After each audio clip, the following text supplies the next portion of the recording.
तो यार कहानी वहीं से स्टार्ट होती है जहाँ पर खत्म हुआ था। सीन चेंज होता है वापस से जिगलिंग माउंटेन रेंज में। डिसेबल बोलती है कि मास्टर क्या ये बात सही है, वो जो सीनियर था वो सच्ची में जिन नेशन का इंपीरियल इंस्पेक्टर का कमांडर था? हाँ, बंदा भी लाइक हाँ मेरा भी बिल्कुल यही सेम सवाल है। जहाँ पर बात करें मास्टर की तो वो भी उन सबकी बातों को सुनकर गुस्सा होते हुए बोलती है कि आखिर तुम सबका मतलब क्या है? कहीं तुम हमारे सेक्ट मास्टर के बोले गए जजमेंट पर सवाल तो नहीं उठा रहे हो ना? अरे नहीं यार, मेरा बोलने का मतलब वो नहीं था, मैं तो बस थोड़ा सा क्यूरियस था और कुछ भी नहीं। लड़की बोलती है कि हाँ बात तो इसने बिल्कुल सही बोली है, मैं भी थोड़ी सी क्यूरियस थी और मेरा सवाल तो बस इतना था कि वो जो सीनियर था उसकी कल्टीवेशन लेवल की बात करें तो उसका कल्टीवेशन लेवल कम से कम क्यूआई रिफाइनिंग के 3rd या फिर 4th पर होना चाहिए, तो फिर हम लोग उसकी इतनी इज्जत क्यों कर रहे थे? हाँ, जबकि हमारे पास तो उससे भी बहुत ही ज्यादा पावर थी। मास्टर बोलती है तुम सभी सच्ची में बहुत ही बड़ी बेवकूफ हो। नहीं बताओ, वो जो सीनियर के पीछे वो बुढ़ा मास्टर खड़ा था उसको तुम लोगों ने एक बार भी नोटिस किया? हाँ किया था, पर वो लोग तो मास्टर और डिसेबल थे ना। और ऊपर से अगर बात करें बुढ़े की तो वो साला कुछ ज्यादा गरीब और कमजोर भी लग रहा था।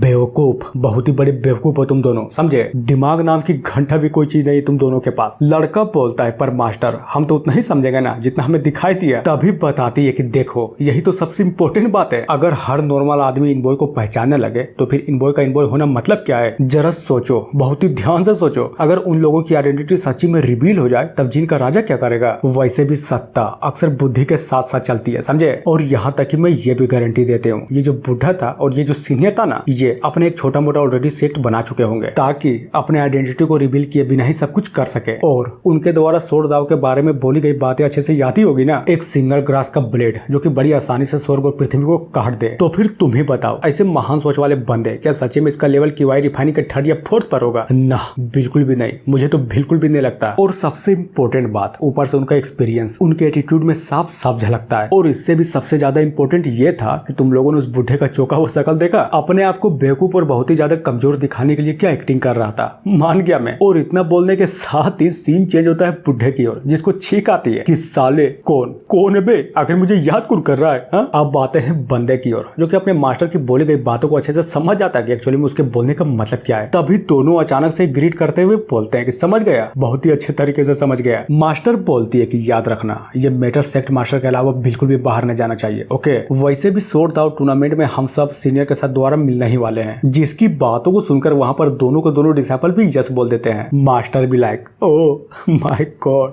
मेरे बेवकूफ डिसेबल्स, अगर मेरे जैसा समझदार और चालाक मास्टर इन लोगों के साथ नहीं होता ना तब इन लोगों को क्या होता? ये लोग इस दुनिया में कैसे सर्वाइव करते? अब आते हैं जंगल के बाहर, आई मीन जंगल के कोने पर, जहाँ पर हमें लिटरली में इन लोगों को दिखाया जाता है जो कि रोते हुए मन ही मन सोचे जा रहे थे कि निकल गया यार, फाइनली हम लोग इस जंगल से बाहर निकल गए। बुढ़ा बोलता है कि माँ कसम बाय चुदाई दुनिया, आज के बाद इस जंगल पे दोबारा आऊं। तभी बताया जाता है कि ये लोग रो क्यों रहे और इन लोगों के साथ एक्चुअली में हुआ क्या था। 400 सोर्ड संप्रदाय से अलग होने के बाद ये जो मास्टर और डिसेबल थे ना, इन लोगों का बहुत सारे डेडली सिचुएशन से सामना हुआ, समझे? जहाँ पर हर बार अपनी जिंदगी को बचाने के लिए सिर्फ भागे जा रहे थे। वो तो अच्छा हुआ कि 400 सोर्ड सेट का जो एल्डर थी ना, उसने एक सुप्रीम ग्रेड का पिल अपने मास्टर को गिफ्ट कर दिया था, वरना ये बुढ़ा अब तक मर जाता। बुढ़ा बोलता है कि बाप रे साला ये जिंगलिंग माउंटेन रेंज, इसकी बाका, मुझे लगा था कि ये ट्रिप आसान होगी लेकिन नहीं यार, मेरी पूरी की पूरी आधी जिंदगी खत्म हो गई इस ट्रिप में। जिसको इतना परेशान देखकर सीनियर बोलता है कि क्या करेंगे मास्टर, हमारे तो लोड़े लगे पड़े यहाँ पर। और ये बोलकर रोते हुए मन ही मन सोचे जा रहा था कि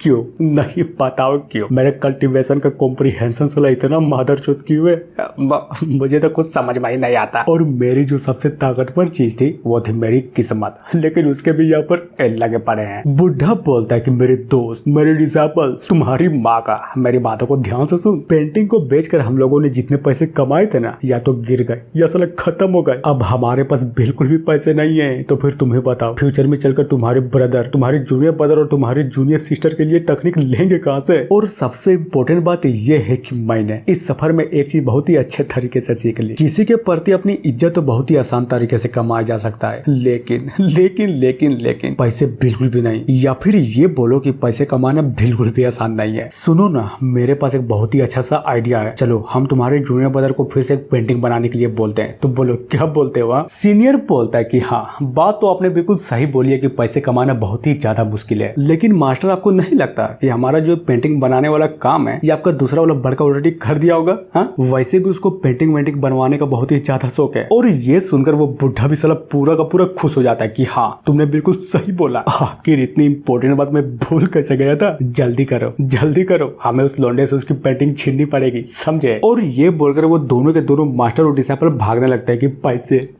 साला ढेर सारे पैसे। सीन चेंज होता है दूसरे दिन अपने बड़के वाले दूसरे सेकंड सीनियर के रेसिडेंस पर, जहाँ पर वो भी परेशान होते हुए बोले जा रहा था कि क्यों आखिर मेरी ये दाई आंख अचानक से फड़क क्यों रहा है, कहीं ऐसा तो नहीं ना कि कुछ ज्यादा ही पूरा होने वाला है। हाँ? अरे छोड़ो यार, वैसे भी मेरी एल्केमी तकनीक बहुत ही ज्यादा इंप्रूव हो गई है, इसीलिए आज के दिन में बहुत ही ज्यादा खुश हूँ। नाइस। और जब मैं इतना खुशी हूँ तो क्यों ना अपने जूनियर ब्रदर को जाकर अच्छे से चेक कर लो कि वो अपनी ट्रेनिंग सही से कर रहा है या फिर नहीं। तभी बोलता है कि चांगियो सीनियर के बच्चे, माँ कसम तुम्हें किसी बंदे को ट्रेन करना तो घंटा भी नहीं आता है। मैं गारंटी देता हूँ सिखाने के मामले में तो मैं तुमसे लाख गुना ज्यादा अच्छा हूँ। और मुझे ये भी बहुत ही अच्छे तरीके से पता है कि तुमने इस बंदे को सिखाना इसलिए छोड़ दिया क्योंकि इस बंदे का टैलेंट बहुत ही ज्यादा पुअर है। क्यों, मैंने सही बोला ना? लेकिन चिंता मत करो, ये बंदा पुअर नहीं है, बल्कि ये बोले कि तुम्हारे सिखाने का तरीका ही गलत था। पर मेरा क्या, मुझे देखना, मैं इस बंदे को बहुत ही अच्छे तरीके से सिखाऊंगा। और इतना बोलने के साथ ही सीन चेंज होता है अपने एमसी के रेसिडेंस पर, जहाँ पर बात करें अपने एमसी की तो हाँ बिल्कुल वो भी मस्त आराम से कल्टीवेशन किए जा रहा था। तभी हमें दूसरे वाले अपने बड़के सीनियर को दिखाया जाता जो कि अपने एमसी के पास पहुंच चुका था और फुल एटीट्यूड में बोलता है कि गुड यार, गुड मानना पड़ेगा। तो चलो ये बताओ तुम्हारा कल्टीवेशन कैसे चल रहा है? Main character, oh my God, senior brother आप यहाँ पर हैं? चलो अच्छी बात है। लेकिन हाँ, आपने जो मुझे सिखाया था ना, माँ कसम उस चीज में मुझे छोटी मोटी प्रोग्रेस मिल गई है, समझ गई ना? और ये बोलकर मन ही मन सोचता है कि आज घंटा, हालांकि पिछले रात का प्रोग्रेस तो मुझे बहुत ही बड़ी मिली है, लेकिन क्या करूँ,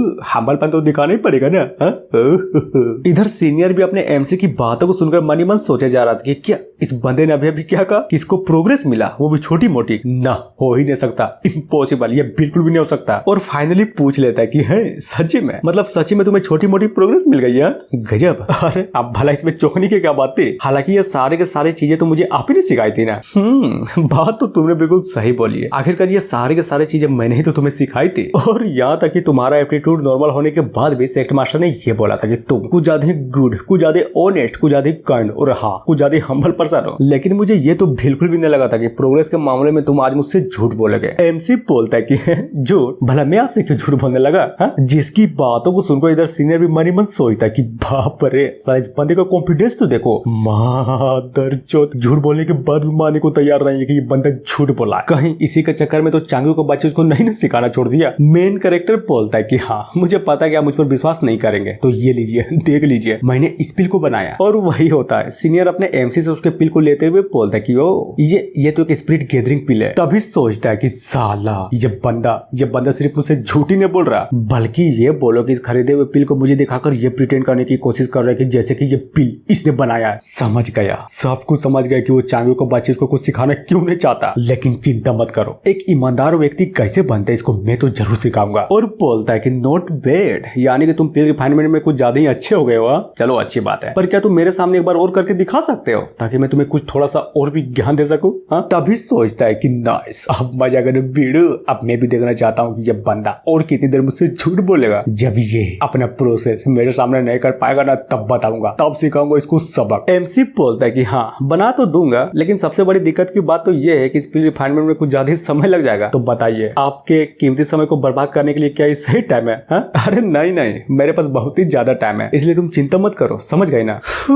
जैसा कि मुझे लगा था, ये जो जूनियर का बच्चा है ना, ये साला सिर्फ बहाना ही मार रहा है कि इसने पिल रिफाइनमेंट को अच्छे से सीख लिया है। नाइस, खैर छोड़ो ये सब, आखिरकार ये सिर्फ एक बच्चा ही है ना, हो गई होगी गलती, चलो माफ किया। एमसी भी लाइक ओह गुड, अगर आप सच्ची में तैयारी है इतनी देर तक रुकने के लिए तो मैं भी पिल को बनाने के लिए तैयार हूँ। जहाँ पर बात करें अपने सीनियर की, तो वो भी अपने एमसी की बातों को सुनकर पूरे के पूरे तरीके से हिला पड़ा था कि क्या सच्ची में मतलब सच्ची में ये बंदा मेरे ही सामने उस पिल को बनाने के लिए तैयार है। और फुल गुस्से में बोलता है तो ठीक है, मैं भी यहाँ पर रुकने के लिए तैयार हूँ, चलो दिखाओ आखिर तुम क्या कर सकते हो। सीन चेंज होता है अपने एमसी की ओर, जो कि फाइनली पिल रिफाइनमेंट के लिए तैयार था। और अपने एमसी को इस तरह से बैठता हुआ देखकर अपना जो सीनियर था ना, वो फुल गुस्से में बहुत ही गौर से बस अपने एमसी को ही देखे जा रहा था कि नहीं छोड़ूंगा, अगर इस बंदे ने लिटरली में उस पिल को रिफाइन नहीं कर पाया ना, तो नहीं छोड़ूंगा, बिल्कुल भी नहीं छोड़ूंगा इस कमीने को। झूठ बोलता है, सबक सिखाऊंगा, सबक सिखाकर ही रहूंगा। और हाँ बिल्कुल इसी तरह से बहुत ही गौर से देखते देखते 1 घंटा बीत जाता है, फिर 2 घंटा, इसकी माँ का साला तीसरा घंटा भी बीत जाता है। और जैसा ही चौथा घंटा होता है ना, तो जरा अपने सीनियर का शकल तो देखो, उसकी शकल लिटरली में सच्ची में कुत्ते की तरह हो गई थी। जहाँ पर इतनी देर इंतजार करने के बाद फाइनली वो पिल बनकर तैयार हो जाता है कि ये लो देख लो, अब तो आपको विश्वास हो हो गया ना कि मैं सच्ची में इस बिल को रिफाइन कर सकता हूँ। हाँ तो बोलिए क्या बोलते हो। उधर सीनियर को तो समझ में ही नहीं आ रहा था कि ये सारा का सारा कांड देखने के बाद एक्चुअली में वो बोले तो बोले क्या कि